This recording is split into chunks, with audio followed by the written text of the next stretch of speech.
அஸ்ஸலாமு அலைக்கும் வரஹ்மத்துல்லாஹி வபரக்காத்துஹு. இஸ்லாமிய வாழ்த்துக்கள். உபய் இப்னு கஅப் ரலியல்லாஹு அன்ஹு அவர்கள் அறிவித்தார்கள், அல்லாஹ்வின் தூதர் ஸல்லல்லாஹு அலைஹி வஸல்லம் அவர்கள் என்னிடம், அல்லாஹ்வுடைய வேதத்தில் உமக்கு தெரிந்த வசனங்களிலேயே எந்த வசனம் மிகவும் மகத்தானது என்று தெரியுமா என்று கேட்டார்கள். நான், அல்லாஹும் அவனுடைய தூதருமே நன்கறிந்தவர்கள் என்று கூறினேன். அவர்கள், அல்லாஹுடைய வேதத்தில் உமக்கு தெரிந்த வசனங்களிலேயே எந்த வசனம் மிகவும் மகத்துவமானது என்று தெரியுமா என மீண்டும் கேட்டார்கள். அப்போது நான்,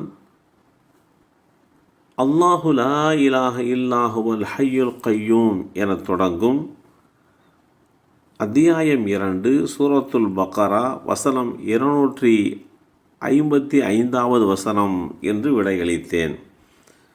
உடனே அல்லாஹுடைய தூதர் ஸல்லல்லாஹு அலைஹி வஸல்லம் அவர்கள், அல்லாஹ்வின் மீது ஆணையாக உமது கல்வி ஆற்றல் உம்மை நெகிழச் செய்யட்டும், வாழ்த்துக்கள் என்று கூறினார்கள்.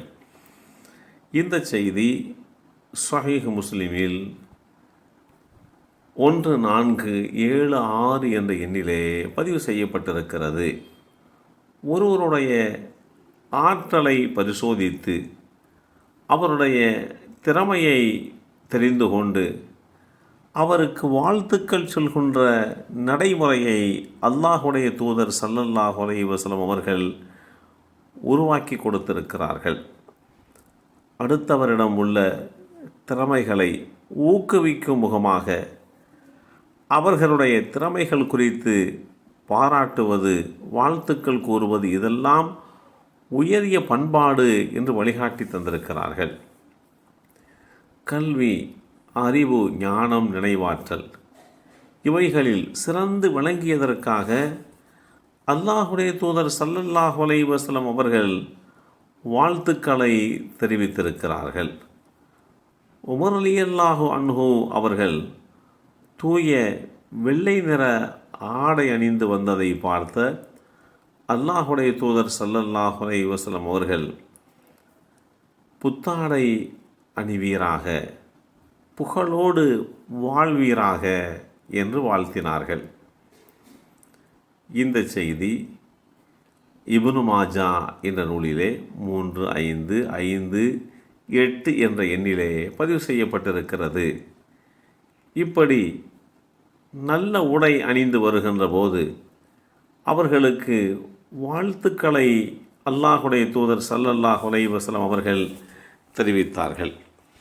அது மாத்திரமல்ல, இந்த உலக வாழ்வு நிறைவு பெற்றதற்கு பின்பாக ஒருவரை மண்ணறையிலே வைத்து நல்லடக்கம் செய்யப்படும்.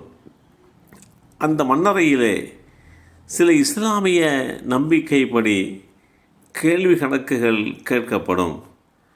அப்படி நல்லோர்களிடத்திலே கேள்வி கணக்கு விசாரணை முடிவு பெறுகின்ற போது வானவர்கள் அவர்களை, அதாவது அந்த மன்னரை வாசிகளை வாழ்த்திவிட்டு சென்று பிறகு அவர்களது நல்ல அமல்கள், நல்ல செயல்பாடுகள் அழகிய மனித உருவத்திலே வந்து அவருக்கு வாழ்த்து கூறும் என்று நபிகள் நாயகம் ஸல்லல்லாஹு அலைஹி வஸல்லம் அவர்கள் கூறிய இந்த செய்தி பர்ரா இப்னு ஆஸிப் ரலியல்லாஹு அன்ஹு அவர்கள் மூலமாக அறிவிக்கப்பட்டு அஹ்மத் என்ற நூலிலே 18557 என்ற எண்ணிலே பதிவு செய்யப்பட்டிருக்கிறது.